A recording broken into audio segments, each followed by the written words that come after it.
He gave shelter to one wounded girl, but 50 Apache warriors would decide if that kindness was worth dying for. Hit that subscribe button and smash the like, because this story from the Old West will show you that sometimes mercy is the most dangerous choice a man can make. The Colorado Territory, 1876. The autumn wind carried the scent of dying leaves and distant smoke across Jacob, Lone Wolf, Morrison's struggling homestead, a patch of stubborn hope carved from the unforgiving wilderness 30 miles north of Denver. His weathered hands gripped the plow handles as he worked the rocky soil, each furrow a testament to 3 years of backbreaking labor since losing his wife Martha to cholera. The dusty barn behind him stood half empty, his few remaining cattle scattered across pastures that seemed to grow more barren each season, while his log cabin bore the scars of countless lonely nights and unanswered prayers. Jacob had chosen this isolated valley deliberately, seeking solitude after tragedy had stripped away everything that mattered in his former life as a successful Missouri merchant. The nearest neighbor lived 20 miles south, and most folks in Denver considered him a hermit, a broken man who'd gone strange from too much grief and not enough human contact. His only companions were his aging horse Thunder, a mixed-breed dog named Scout, and the haunting memories that visited him each night when the prairie wind whistled through the gaps in his cabin walls. What the townspeople didn't know was that Jacob's self-imposed exile served a deeper purpose. Out here in the wilderness, surrounded by the raw beauty of snow-capped mountains and endless sky, he'd found a kind of peace that civilization couldn't offer. The land was hard but honest, demanding everything he had to give but never lying about the cost. He'd learned to read the weather in cloud formations, to track game by broken twigs and disturbed earth, and to find comfort in the simple rhythms of sunrise, labor, and sunset that had sustained men for countless generations. But on this particular October morning in 1876, as golden leaves swirled around his boots and the first frost painted silver patterns on his fence posts, Jacob had no idea that his carefully constructed solitude was about to be shattered by a discovery that would test every belief he held about mercy, justice, and the true meaning of courage. The choice he would make in the next few hours would echo across 2 cultures and determine whether his lonely homestead became a sanctuary of hope or a battlefield stained red with blood.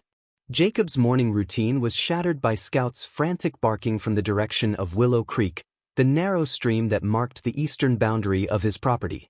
The dog's distressed yelps carried a note of urgency that made Jacob drop his tools and reach for the Winchester rifle that never left his side during daylight hours. As he approached the creek bank, his boots crunching through frost-covered grass, he expected to find a wounded deer or perhaps a bear cub separated from its mother. What he discovered instead would haunt his dreams for years to come. Lying half-submerged in the shallow water, her long black hair spread like ink across the rocky stream bed, was a young Apache woman who couldn't have been more than 17 years old. Her traditional buckskin dress was torn and bloody, revealing multiple bullet wounds that had turned the creek water pink around her still form. Jacob's first instinct was to assume she was dead, another casualty of the ongoing conflicts between settlers and native tribes that plagued the Colorado Territory, but as he knelt beside her, he detected the faintest flutter of breath against his weathered palm. The girl's injuries were severe but not immediately fatal: 2 bullet wounds in her left shoulder, a deep gash across her ribs, and what appeared to be a horse's hoofprint bruised into her back. Someone had shot her, probably from ambush, and she'd fallen from her horse into the creek where the cold mountain water had likely saved her life by slowing the bleeding. Jacob's experience treating wounded animals had taught him basic field medicine, but this was far beyond anything he'd ever attempted on a human being. As he lifted her unconscious form from the water, Jacob couldn't ignore the war paint smeared across her cheeks, the distinctive red and black markings that identified her as a member of the Southern Cheyenne, a tribe that had been raiding settlements throughout the territory for the past 2 years. Every instinct screamed at him to leave her where he'd found her, to ride immediately to Denver and report the discovery to the territorial authorities who would deal with the situation according to their own harsh justice.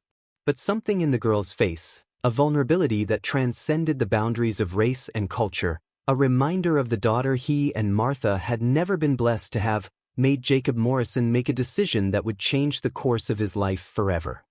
He gathered the wounded Apache woman in his arms and carried her toward his cabin, knowing full well that he was crossing a line from which there might be no return. Scout trotted alongside him, whimpering softly, as if the dog too understood that their quiet world was about to become infinitely more dangerous. Inside his modest cabin, Jacob cleared the rough-hewn table where he took his lonely meals and transformed it into a makeshift operating theater. The young Apache woman remained unconscious as he cut away the bloodied buckskin dress, revealing wounds that spoke of violence and terror beyond anything he'd witnessed since the war. Working by lamplight with hands that shook from both fear and determination, he cleaned each injury with whiskey, extracted fragments of lead shot, and stitched torn flesh with the same careful precision he used to mend harness leather. The girl's fever spiked during the night, her body burning with infection while she muttered delirious words in a language Jacob couldn't understand. He bathed her forehead with cool water, forced drops of willow bark tea between her cracked lips, and found himself praying to a god he'd barely spoken to since Martha's death. Through the long hours of darkness, as coyotes howled in the distance and the fire in his hearth burned low, Jacob maintained his vigil over a young woman whose people might kill him for the kindness he was showing.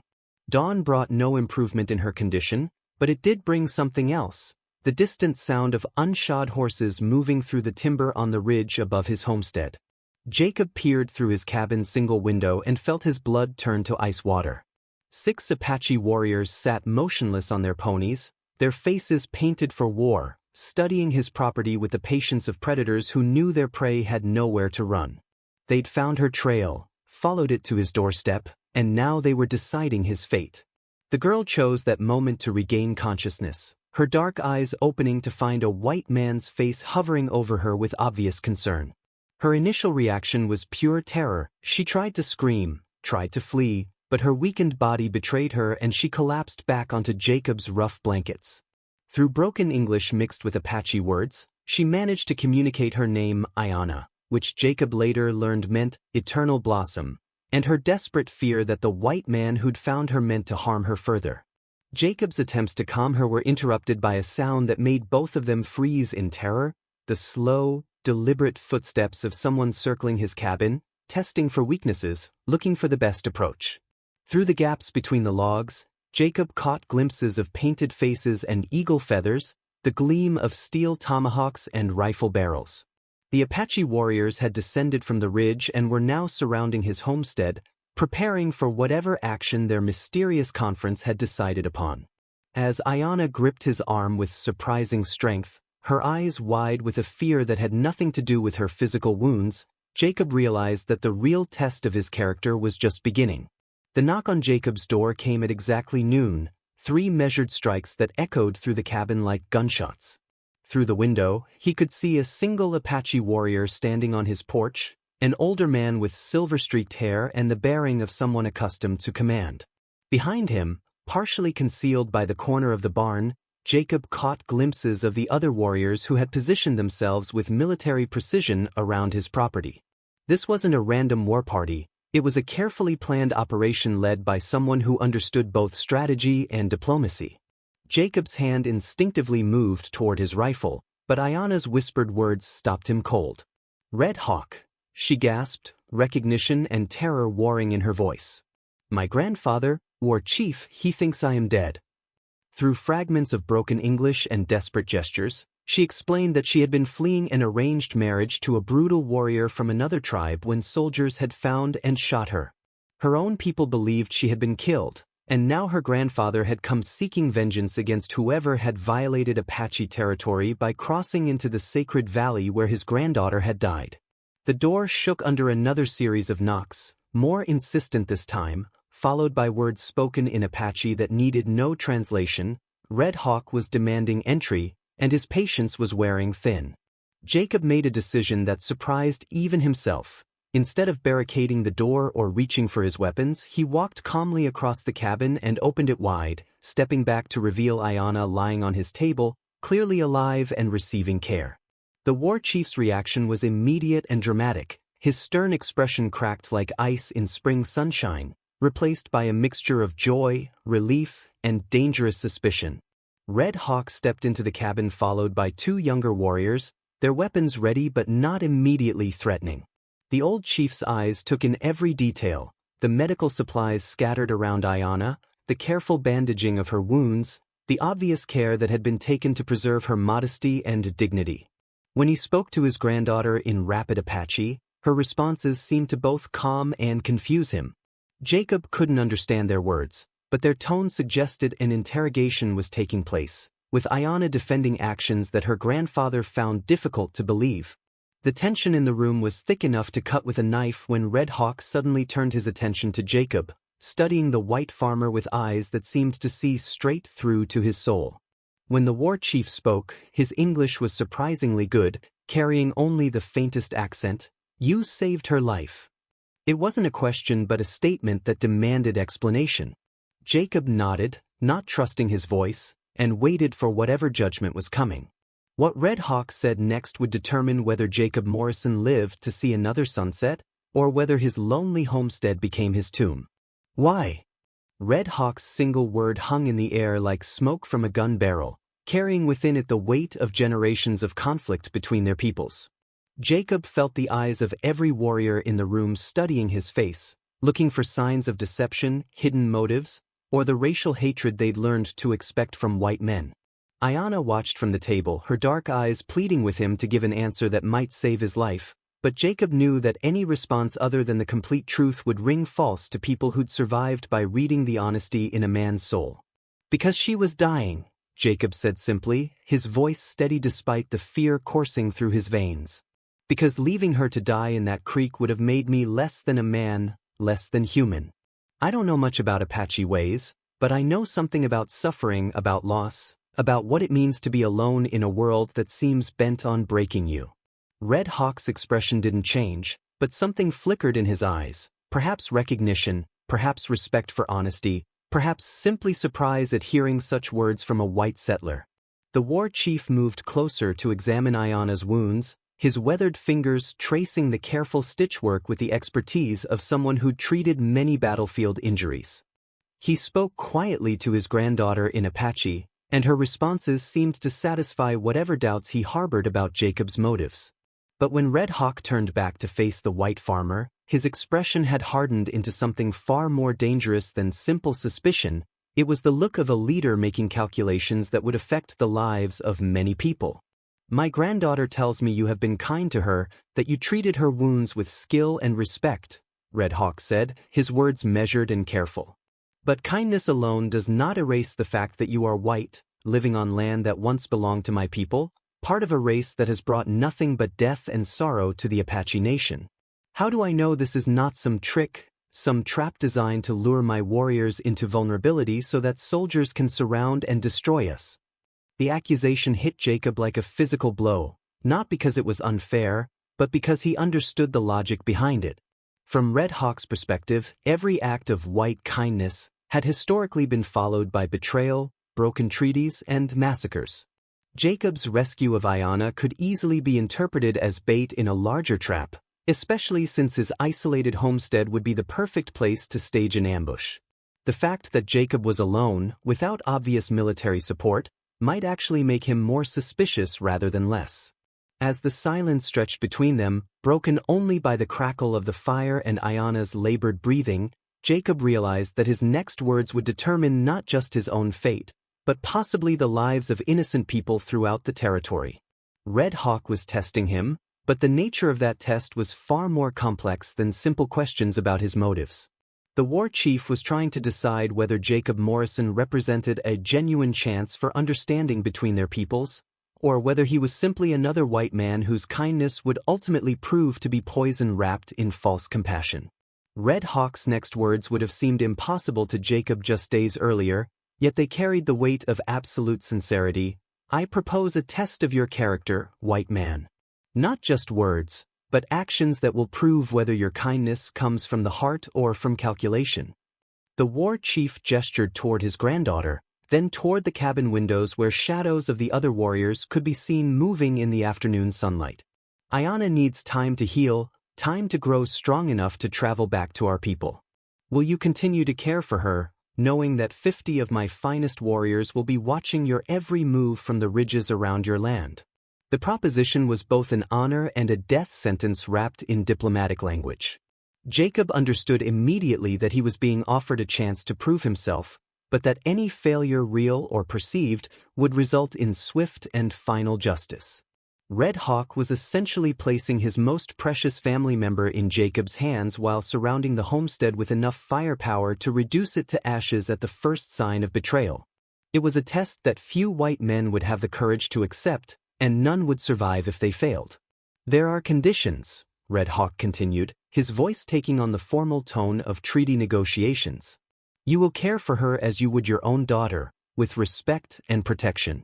You will make no attempt to contact the soldiers in Denver, to send messages, or to leave this valley until she is fully recovered. My warriors will hunt for your table and guard your property, but they will remain hidden unless danger threatens. And when Ayanna is strong enough to travel. He paused, studying Jacob's face intently. You will be invited to visit our camp, to meet with our council, to speak of things that might benefit both our peoples. The invitation was unprecedented. No white settler in the Colorado Territory had ever been offered the chance to visit an Apache stronghold as a guest rather than a prisoner. But Jacob also understood the darker implications. If he failed this test, if anything happened to Ayanna while she was under his protection, he would indeed visit the Apache camp as the guest of honor at his own torture and execution. Red Hawk was offering him either the greatest opportunity of his life or a prolonged death sentence, and the choice was entirely his to make. Ayanna struggled to sit up on the table, her voice weak but determined as she spoke in rapid Apache to her grandfather. Jacob couldn't understand her words, but her tone was clearly arguing in his favor, defending his character based on the kindness he'd already shown her. Red Hawk listened intently, his expression softening slightly as his granddaughter spoke, but when she finished, his eyes returned to Jacob with renewed intensity. She believes you are a good man, the war chief said. But she is young, and has not learned that white men often show kindness only when it serves their purposes. As Jacob looked around the cabin, at the wounded girl who trusted him despite every reason not to, at the Apache war chief who was offering him a chance for redemption or destruction, at the shadows on the walls that represented 50 hidden warriors waiting for his decision, he realized that this moment would define not just his future, but his very identity as a human being. The easy choice would be to refuse, to demand that they take Ayanna and leave his property immediately. The brave choice, the choice that Martha would have wanted him to make, was to accept a test that would either kill him or transform him into something he'd never imagined he could become. I accept, Jacob said, the words leaving his mouth before his rational mind could catalog all the ways this decision might end in disaster. Red Hawk's expression didn't change, but something shifted in the atmosphere of the cabin, a subtle relaxation of tension that suggested the war chief had expected this answer, perhaps even hoped for it. Ayanna's face showed visible relief mixed with something that might have been gratitude, while the two younger warriors exchanged glances that Jacob couldn't interpret but hoped were approval rather than anticipation of entertainment. Red Hawk stepped forward and extended his hand in a gesture that bridged two cultures, his calloused palm meeting Jacob's in a grip that sealed an agreement unlike any other in the history of the Colorado Territory. Then we are bound by honor, the war chief declared. Your word against mine, your life as guarantee of your intentions, my granddaughter's safety as the measure of your character. Break this trust, and 50 warriors will ensure you die slowly. Keep it, and you will find that Apache friendship is worth more than white man's gold. The formalities concluded quickly after that. Red Hawk spoke briefly to his warriors in Apache, sending them back to their hidden positions in the surrounding hills, while he remained for a few more minutes to examine Ayanna's wounds and speak privately with her in their native tongue. Jacob busied himself preparing a more comfortable bed for his patient, using his own blankets and the softest furs he possessed to create a makeshift sick room in the cabin's back corner. The domesticity of these arrangements felt surreal given the deadly serious nature of the agreement he'd just made. Before leaving, Red Hawk shared critical information about Ayanna's care, which plants could be used to prevent infection, how to prepare traditional Apache healing broths, and most importantly, the warning signs that would indicate her condition was deteriorating beyond Jacob's ability to help. The war chief also explained that his warriors would leave fresh game near the cabin each morning, both to provide protein for Ayanna's recovery and to demonstrate their continued presence in the area. "They will not show themselves unless you are in danger," Red Hawk assured him. "But they will be watching, always watching." The sun was setting behind the western peaks when Red Hawk finally prepared to leave, but his parting words carried a weight that would echo through Jacob's dreams for weeks to come. "Many white men have claimed to be friends of the Apache," he said, his weathered face illuminated by the dying light streaming through the cabin window. "All of them proved false when tested by adversity. You now have the chance to be the first exception to that rule, but remember, my patience is not infinite, and my warrior's forgiveness does not exist.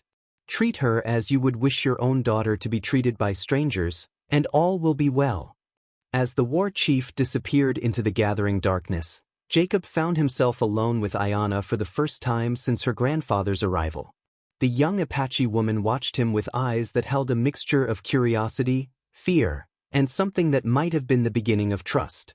Neither of them spoke, she from weakness and cultural barriers, he from the overwhelming realization that he was now responsible for the life of someone whose people had every reason to consider him their mortal enemy. But as he added wood to the fire and prepared the evening meal, Jacob couldn't shake the feeling that he'd just accepted the most important challenge of his entire life. The first week of Jacob's guardianship passed in a rhythm of careful tending, gradual healing, and the slow construction of trust between two people who shared no common language beyond the universal expressions of pain, kindness, and basic human need. Ayanna's fever broke on the third day, and with it came the first real conversation